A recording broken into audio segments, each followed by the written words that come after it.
সময় কত বিচিত্র হয়।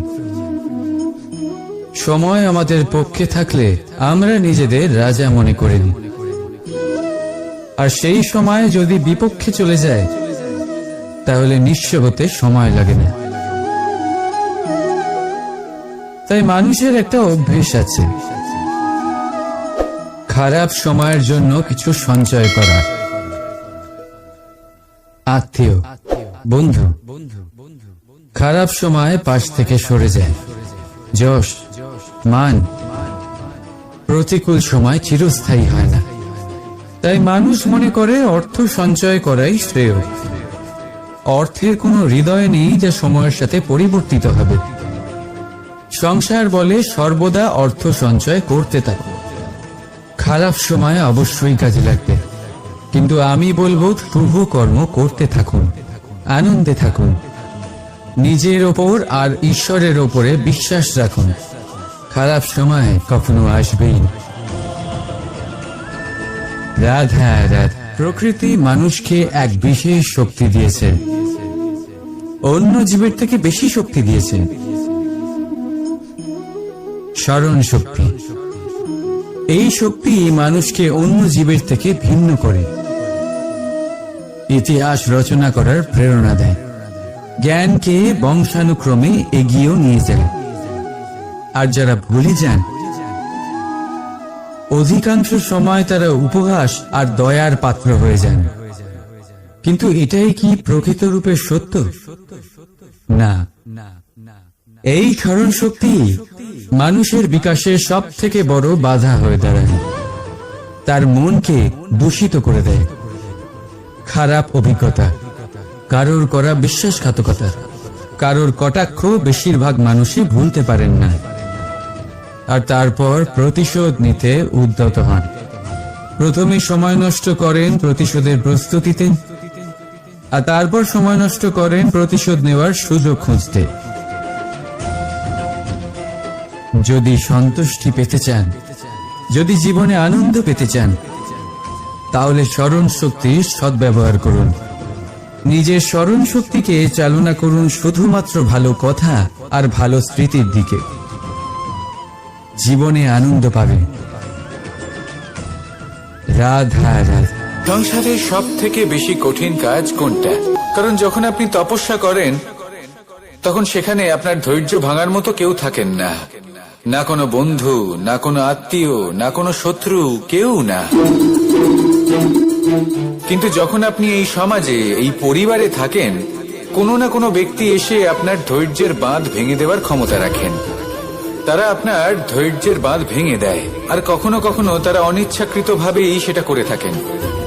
কারণ তাদের মানসিকতা আপনার থেকে আলাদা, তাদের কর্ম আপনার থেকে আলাদা, তাদের দৃষ্টিভঙ্গি আপনার থেকে আলাদা, জীবন যাপন আপনার থেকে আলাদা। সেক্ষেত্রে আপনি ধৈর্যচ্যুত হন, প্রসন্নতা আপনার থেকে ছিনিয়ে নেওয়া হয়। সেই জন্য এই সংসারে, এই পরিবারের থেকেও ধৈর্য ধরে সামনে অগ্রসর হওয়া কোনো পর্বতের শিখরে গিয়ে তপস্যা করার থেকেও অনেক বেশি কঠিন। আর যে ব্যক্তি এই সমাজেই, এই পরিবারে, সেই সকল মানুষের মধ্যে থেকে গিয়েও ধৈর্য ধরে অগ্রসর হতে থাকেন, যারা এই কাজটা শিখে নিতে পারেন, তারাই কিন্তু জীবনে আনন্দ লাভ করতে পারেন। এই ধৈর্যই শেষে আপনার জীবনে প্রসন্নতা বহন করে আনবে। তাই ধৈর্য ধরে জীবনের পথে অগ্রসর হন আর আমার সাথে ভালোবেসে বলুন, রাধা রাধা।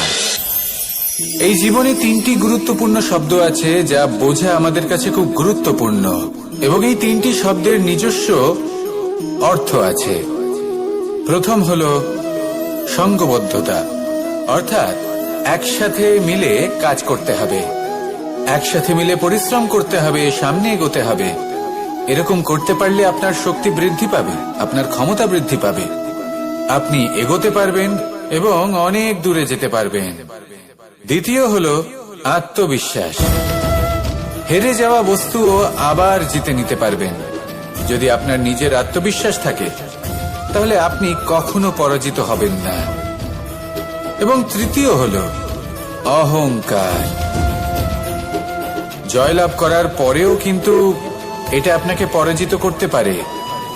সেই জন্য জীবনে সঙ্গবদ্ধ হন, আত্মবিশ্বাস রাখুন, কিন্তু কখনোই অহংকার করবেন না। এই অহংকার আপনার থেকে সবকিছু কেড়ে নিতে পারে। এই অহংকারের জন্যই মথুরাপতি কংস নিজের পতনের দিকে অগ্রসর হয়েছিলেন। এই অহংকারকে ত্যাগ করুন আর আমার সাথে ভালোবেসে বলুন, রাধা রাধা। আমরা যখনই কোনো গাছের চারা রোপণ করি তখন সবার আগে পরীক্ষা করে দেখি যে যেখানে আমরা চারা রোপণ করতে চলেছি সেখানকার মাটি আদৌ উর্বর কিনা, সেই মাটি সেই চারাকে বাড়তে সাহায্য করবে কিনা। যখন একটা চারা রোপণের আগে আমরা এত কিছু ভাবতে পারি, তাহলে কাউকে বিশ্বাস করার আগে আমরা কেন ভাবি না?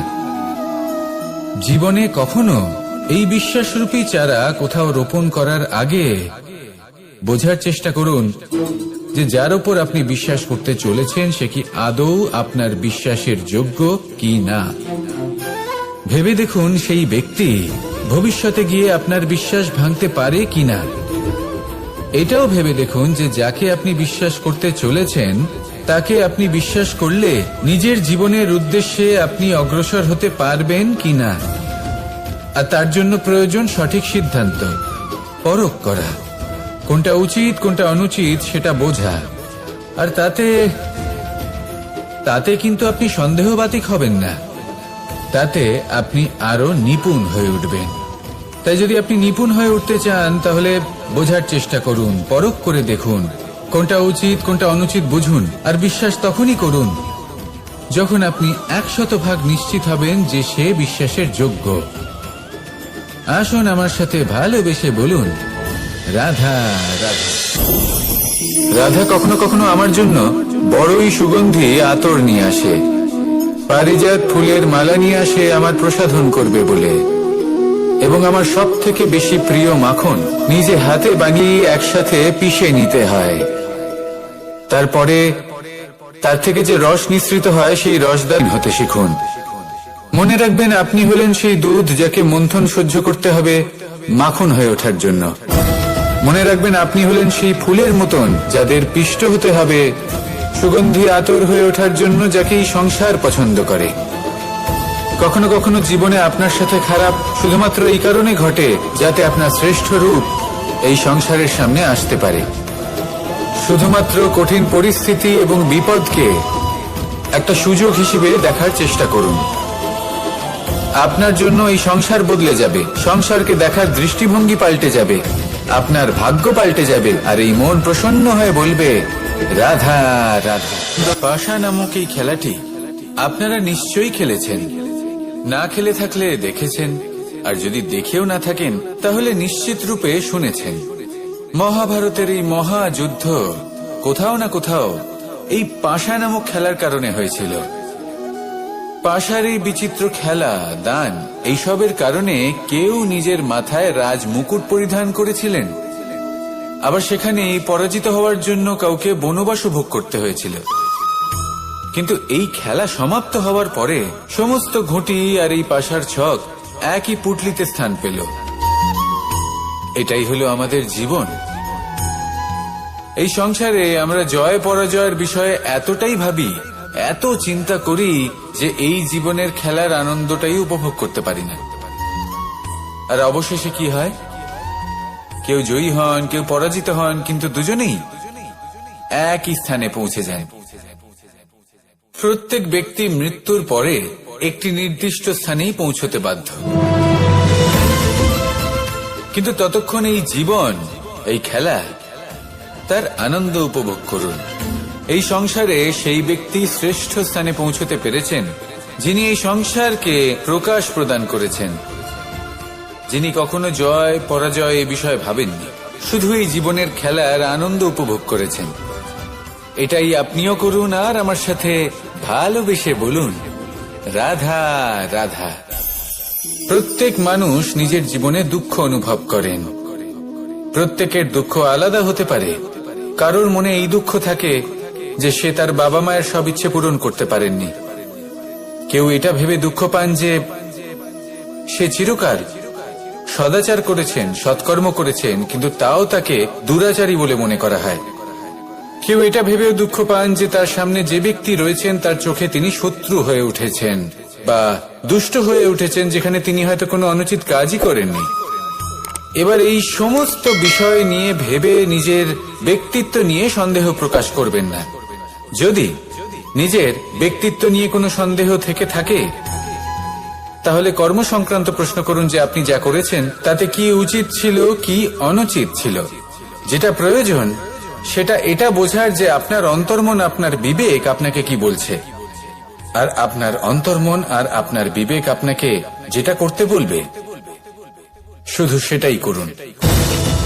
আর তারপরে এই সংসার কি বলবে, কি ভাববে সেসব নিয়ে ভাবতে যাবেন না, কারণ এই সংসার তো ঈশ্বরকেও প্রশ্ন করে থাকে, ঈশ্বরকেও দোষী মনে করে। কখনো কখনো যখন কোনো ঘটনা মানুষের ইচ্ছা অনুযায়ী ঘটে না, তখন মানুষ এটা বলে যে হে ঈশ্বর, আপনি আমার পাশে থাকলেন না, আপনি বড়ই কঠোর, এটা আপনার দোষ। যেখানে বেশিরভাগ সময় হয়তো সে নিজেই নিজের কর্মফল ভোগ করছে। আর কখনো কখনো ঈশ্বর হয়তো তার জন্য আরো ভালো কোনো পরিকল্পনা করে রেখেছেন, কিন্তু মানুষ সেটা বুঝতে পারে না। তাই দিনের শেষে যেটা প্রয়োজন সেটা হলো নিজের মনের কথা বুঝতে হবে। আপনার বিবেক কি বলছে শুধু সেটাই করুন, আর সামনে এগোতে থাকুন। আমার সাথে ভালোবেসে বলুন, রাধা রাধা। পরিবর্তন, এটা হলো সৃষ্টির অমূল্য নিয়ম। এই সংসারে সবকিছু সময়ান্তরে পরিবর্তিত হয়, এই সময়ও পরিবর্তিত হয়। পরিবর্তন চিরকাল হয়ে এসেছে আর চিরকাল হতে থাকবে। কিন্তু এবার আমরা সেই পরিবর্তন কিভাবে লাভ করব, যেটা আমাদের প্রয়োজন, যেটা আমরা চাই। আমরা জীবনে বিকাশ চাই। এই বিকাশ কিভাবে লাভ করতে পারি? এই প্রকৃতি কিন্তু আমাদের অত্যন্ত উত্তম উদাহরণ দিয়ে বুঝিয়েছে। একটি বিন্দুর উদাহরণ দিয়েছে যা ভবিষ্যতে একটা বিশাল নদীর আকার ধারণ করে। এটা কিভাবে হয়? মেঘ থেকে একটি বিন্দু ঝরে পড়ে সেই পর্বতের ওপর যেখানে হিম আছে। সেই হিমের সংস্পর্শে আসা মাত্র সেই বিন্দুর সাথে আরো বেশ কিছু বিন্দু যুক্ত হয়। তারপর তারা অগ্রসর হয়, আরো কিছু বিন্দু যুক্ত হয়, আস্তে আস্তে একটা ক্ষীণ ধারার রূপ ধারণ করে, এবং সেটাই ভবিষ্যতে আরো এগোতে থাকে। অনেকটা যাওয়ার পর যখন অনেক সংখ্যক বিন্দু একসাথে যুক্ত হয়, তখন সেটা বিশাল নদীর আকার ধারণ করে। এবার আমরা মানুষ বলে আমাদের সাথে এই নিয়মের অন্যথা হয় তা নয়। আমরাও এই প্রকৃতির অংশ, আমাদের ক্ষেত্রেও একই নিয়ম প্রযোজ্য। যখন পরিশ্রম করে অনেক সংখ্যক বিন্দু আমরা একত্রিত করব, তখনই পরিবর্তনের নদী প্রবাহিত হবে। প্রয়োজন হলো নিরন্তর পরিশ্রম করা এবং ধৈর্য ধরা। এটা করতে থাকুন, জীবনে সবকিছু লাভ করতে পারবেন। কারণ প্রকৃতি আমাদের এটাই শিখিয়েছে, আর আমরা এই ব্রহ্মরই একটি অংশ, যার দ্বারা এই ব্রহ্মাণ্ড নির্মিত। আসুন আমার সাথে ভালোবেসে বলুন, রাধা রাধা। আমাদের জীবনে গুরুজনেরা, জ্ঞানী মানুষজন সবসময় একটা কথা বলেন, ধৈর্য ধরো। শুধুমাত্র দুটো শব্দ, কিন্তু কতটা বিশাল সেটা বোঝার চেষ্টা করুন।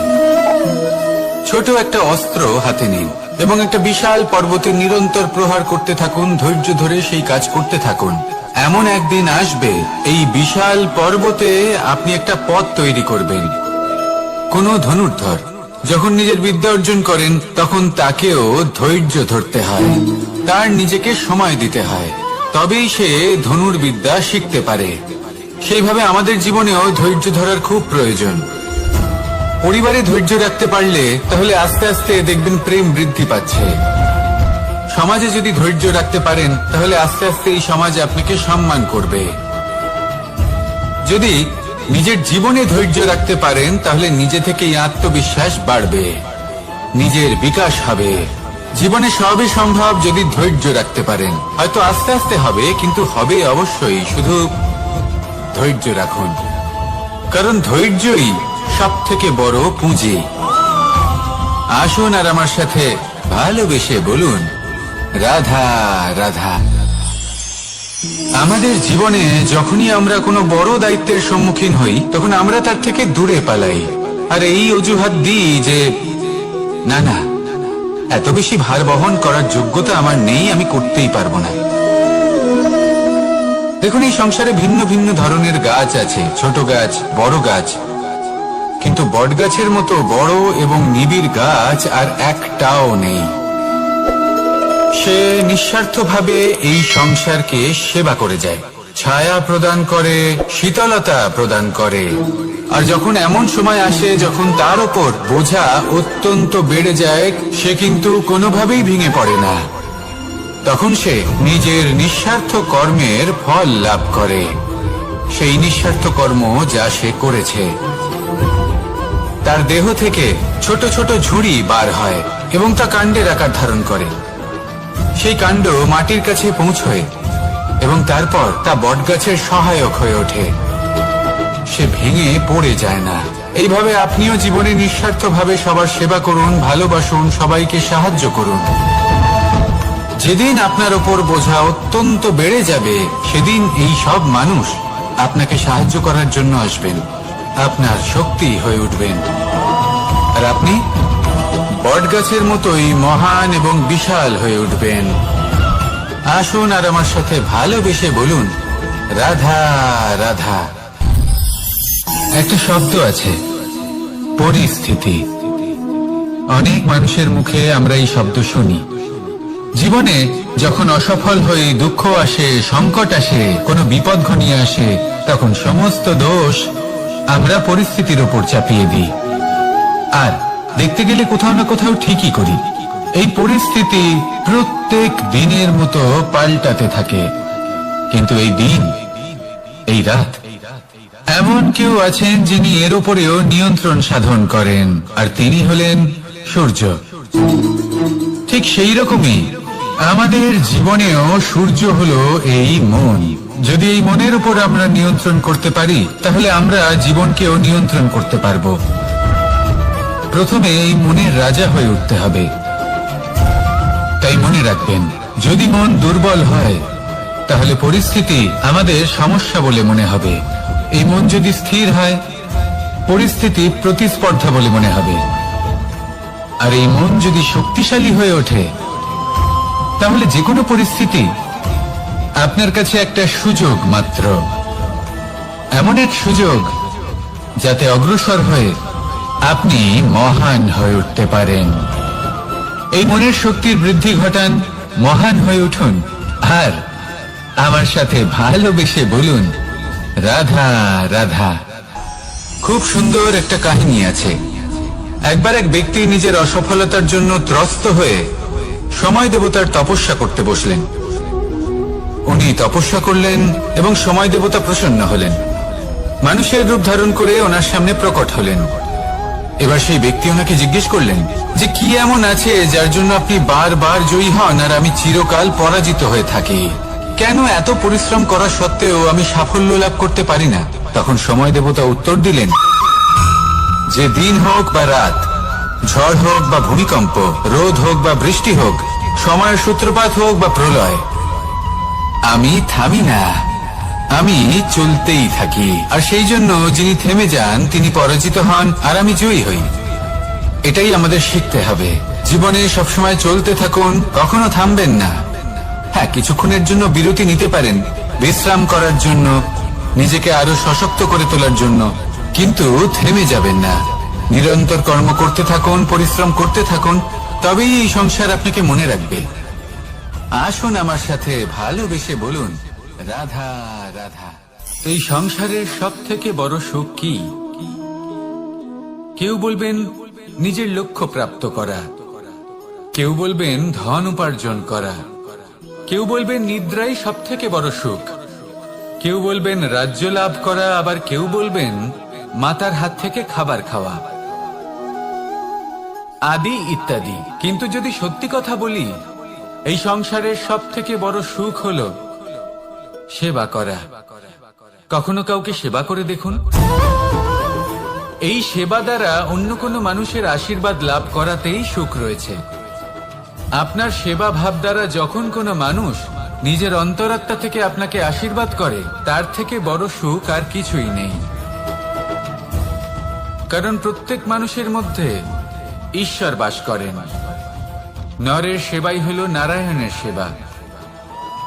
নিষ্কাম সেবা করাই হলো সব থেকে বড় সুখ। তাই নিজের অন্তরে সেবার এই ভাব জাগ্রত করুন। যে সুখের কথা আমি বলছি সেই সুখ অনুভব করেই দেখুন। এই মন সুপ্রসন্ন হয়ে বলবে, রাধা রাধা।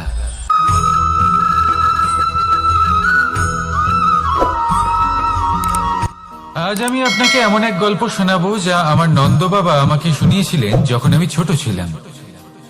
কাহিনী একজন সাধু আর একজন বিছের। একবার এক সাধু নদীর পাড়ে স্নান করছিলেন। উনি দেখলেন যে জলের প্রবাহে একটা বিছে ভেসে যাচ্ছে। তার প্রাণ বাঁচানোর জন্য উনি তাকে তুলে নদীর পাড়ে রাখার চেষ্টা করলেন, কিন্তু যেই সেই বিছেকে উনি হাতে তুললেন, সেই বিছে ওনাকে কামড়ে দিল। সাধু আবার চেষ্টা করলেন, সেই বিছেকে হাতে নেওয়াতে সে আবার তাকে কামড়ে দিল। আরো একবার চেষ্টা করাতে ওনার শিষ্য ওনাকে জিজ্ঞেস করল, এ আপনি কি করছেন গুরুদেব? এসব কি হচ্ছে? আপনি তারই প্রাণ বাঁচানোর চেষ্টা করছেন যে আপনাকে কামড়ে দিচ্ছে। গুরুদেব উত্তর দিলেন, যে ও বিছে হয়েই নিজের কর্ম করছে, নিজের প্রবৃত্তি, নিজের ব্যবহার বদলাচ্ছে না, তাহলে আমি সাধু হয়ে তা কেন বদলাবো? এর তাৎপর্য হলো সরল, যে সংসারে কিছু মানুষ আছেন যারা হয়তো খারাপ, দুষ্ট প্রকৃতির, আর হয়তো তারা কখনোই বদলাবেন না, কখনোই কোনো পরিবর্তন আসবে না। কিন্তু তার মানে এই নয় যে আমরা আমাদের কর্ম করা ছেড়ে দিই, আমরা আমাদের প্রচেষ্টা ছেড়ে দেব। আগে না, আমাদের তো করতেই হবে, কারণ ইতিহাস সাক্ষী আছে যে এই চেষ্টা এই সংসারের ধারাকেও বদলে দিতে পারে। তাহলে আপনিও আসুন আর আমার সাথে ভালোবেসে বলুন, রাধা রাধা। মানুষ জীবনে সবসময় শিখরে পৌঁছতে চায়, অনেক উঁচুতে উঠতে চায়, আর তার জন্য তারা কি না করে, পরিকল্পনা করে, ষড়যন্ত্র করে, প্রার্থনা করতে থাকে, আবার কারোর কাছে সাহায্যও চায়। কিন্তু এত কিছু করা সত্ত্বেও অনেক সময় মানুষ শিখরে পৌঁছতে পারে না। যদি পৌঁছেও যায় তাও খুব তাড়াতাড়ি নিচে নেমে আসে। এর কারণ কি? একটা উদাহরণ দিয়ে বোঝানো যাক। এই হলো ময়ূর পেখম, আর এই হলো পাথর। যদি এই পেখমকে হাওয়ায় ছুড়ে দিই তবে ও উড়তে থাকে, কিন্তু এই পাথর অতি শীঘ্রই মাটিতে নেমে আসে। এর কারণ কি? ভার। এই পাথর হলো ভারী, আর এই শিক্ষাই আমাদের গ্রহণ করতে হবে। ঠিক এইভাবেই যদি আমাদের মন দ্বন্দ্ব আর অহংকার দ্বারা পরিপূর্ণ হয়ে থাকে, তাহলে তা কখনোই শিখরে পৌঁছবে না। পৌঁছে গেলেও খুব শীঘ্রই মাটিতে নেমে আসবে। তাই এই মনকে হালকা করতে শিখুন, অহংকারকে, এই হিংসাকে ত্যাগ করুন। তারপর উঁচুতে উড়ে তো দেখুন কত উঁচুতে উড়তে পারবেন আপনি। আসুন আমার সাথে ভালোবেসে বলুন, রাধা রাধা। মানুষ এক অত্যন্ত বিচিত্র প্রাণী। পরিকল্পনা করে, ষড়যন্ত্র করে, প্রচেষ্টা করে, কাউকে পরাজিত করার চেষ্টাও করে। সাপকে একটা দড়ি মনে করে হাতে চেপে ধরার চেষ্টা করে, কিন্তু একটা কথা বুঝতেই পারে না, সময়ের এই সাপ, এটা হাতে চেপে ধরাই যায় না। আর আপনি যা করবেন তা আবার ফিরে আসবে আপনারই সামনে। দেখুন, এতে কিছুই যায় আসে না যে আপনি কুম্ভকারের পুত্র নাকি কৃষ্ণের পুত্র। যদি আপনি অনুচিত কর্ম করেন তাহলে আপনার সাথেও অনুচিতই হবে। অশুভ কর্ম করলে আপনার সাথেও অশুভই হবে। কুরু বংশ অত্যন্ত মহান বংশ ছিল। এই কুরু বংশ কি হলো তার সাথে? একটা গোটা বংশ বয়ে গেল, কারণ ওনাদের উদ্দেশ্য অশুভ ছিল। অন্যদিকে 5 জন বনবাসী পাণ্ডব মহাভারত বিজয়ী হলেন, কারণ তাদের উদ্দেশ্য শুভ ছিল। তাই মনে রাখবেন, শুভ অগ্নি প্রজ্বলিত করবেন, শুভ তাপ সঞ্চার হবে। অশুভ অগ্নি প্রজ্বলিত করবেন, নরকেই জ্বলতে হবে। তাহলে আসুন আর আমার সাথে ভালোবেসে বলুন, রাধা রাধা। মানুষ জীবনে সবসময় সুখ পেতে চান, কিন্তু এই সুখ এটা আসলে কি? এই সুখের আসল রূপ কি? আমি বলি, সুখের আসলে দুটি রূপ হয়, বাহ্যিক সুখ, আত্মিক সুখ। আর এটা ঠিক তেমনই হয় যেরকম আমাদের শরীরের সাথে জড়িত ছায়া আর আমাদের শরীরের মধ্যে বসবাসকারী আত্মার। যদি ছায়ার কথা ভেবে দেখেন তাহলে বুঝতে পারবেন, আমাদের শোবার সময় ভোরবেলা এই ছায়া অনেক বড় হয়ে যায়। যখন এই সূর্য মাথার উপরে চলে আসে, তার তাপ বেড়ে যায়, তখন এই ছায়া ছোট হয়ে যায়। আর যেই অন্ধকার নেমে আসে, এই ছায়া আপনার সঙ্গ ত্যাগ করে। এরকমই হয় বাহ্যিক সুখ। আর এবার কথা বলি আমাদের শরীরের মধ্যে বসবাসকারী এই আত্মা। এই আত্মা কখনো আমাদের সঙ্গ ত্যাগ করে না, সব সময় আমাদের সাথে জড়িয়ে থাকে। এরকমই হয় আত্মিক সুখ, যা সব সময় আমাদের সাথে থাকে।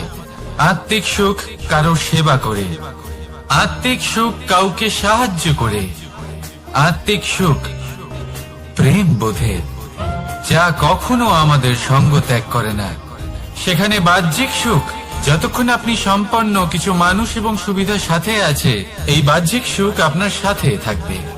সম্পন্নতা চলে গেলে, মানুষজন চলে গেলে, সুখ সুবিধা চলে গেলে, বাহ্যিক সুখও চলে যায়। তাহলে এই আত্মিক সুখ খুঁজে নিন এবং সেই সুখের সাথেই বলুন, রাধা রাধা। আপনি কখনো কোনো সাধারণ পাখি দেখেছেন, যেমন বাবুই? সে কি করে? সে কোনো গাছের ডালে নিজের বাসা বানায়। এবার সেইখানে বাসা বানানো সহজ ব্যাপার, কারণ সামগ্রী আশেপাশেই পাওয়া যায়। কিন্তু সমস্যা হলো আক্রমণ। কোনো সাপ বা অন্য কোনো পশু ওর বাসাতে ওর সন্তানদের উপর না আক্রমণ করে বসে, এই ভয়ে তার সব সময় থাকে। আর এটা সব থেকে কঠিন ব্যাপার এদের জন্য, নিজের বাসায় নিজের সন্তানদের সুরক্ষা। আর বাজ পাখি, যদি আমরা বাজের কথা বলি তাহলে তারা কি করে? বাজ পাখি কোনো উঁচু পাহাড়ের শিখরে, কোনো পাথরের খাঁজে নিজের বাসা তৈরি করে। এবার ওখানে বাসা বানানো একেবারেই সহজ ব্যাপার নয়, কারণ সামগ্রী আশেপাশে পাওয়া যায় না, দূর থেকে নিয়ে আসতে হয়। কিন্তু সেইখানে আক্রমণের ভয়ও কখনোই থাকে না। এইভাবে উচিত রূপে ও নিজের বাসা রক্ষা করতে পারে, নিজের সন্তানদের রক্ষা করতে পারে। এর সারমর্ম হলো এটাই, যদি সমস্যা বড় হয় তাহলে সমাধানও উচ্চমানের হওয়া উচিত। একটা বাজ পাখির মতো ভাবা আরম্ভ করে দিন, জীবনে যে কোনো সমস্যা ছোট মনে হবে। রাধা রাধা। জীবনে এমন কিছু কাজ রয়েছে যা আপনাকে একাই করতে হয়, আর এমন কিছু কাজ রয়েছে যা আপনাকে একসাথে মিলে করতে হয়, একজোট হয়ে, সঙ্গবদ্ধ হয়ে। এবার সঙ্গবদ্ধ বলতে কি বোঝাতে চাইছি? আমি তাদের কথা বলছি না যারা বাস্তবিকভাবে একে অপরের সাথে কাজ করেন। আমি তাদের কথা বলছি যারা একে অপরের থেকে দূরে থেকেও একে অপরকে বিশ্বাস করেন।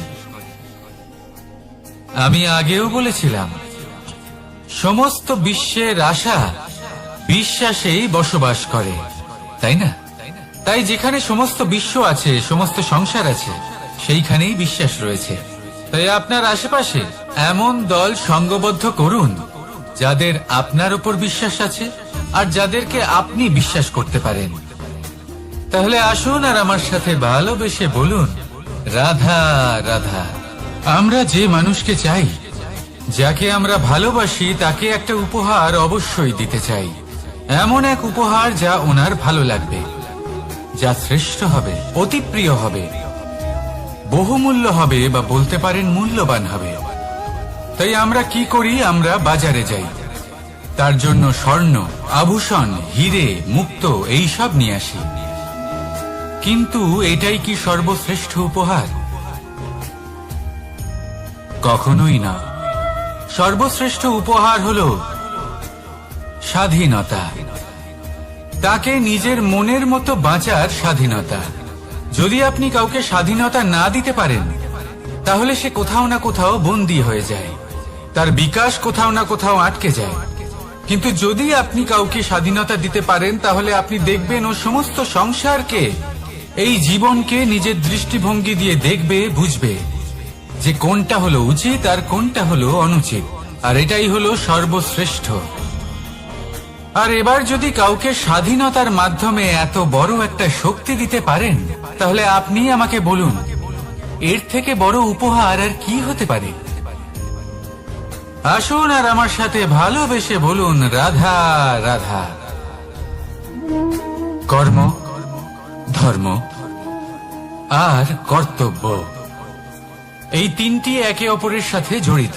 আর অনেক সময় এই তিনটি পালন করতে করতে আমাদের সেই ব্যক্তির সামনে গিয়ে দাঁড়াতে হয়, তার বিরুদ্ধেই যেতে হয়, যাকে আমরা সব থেকে বেশি ভালোবাসি।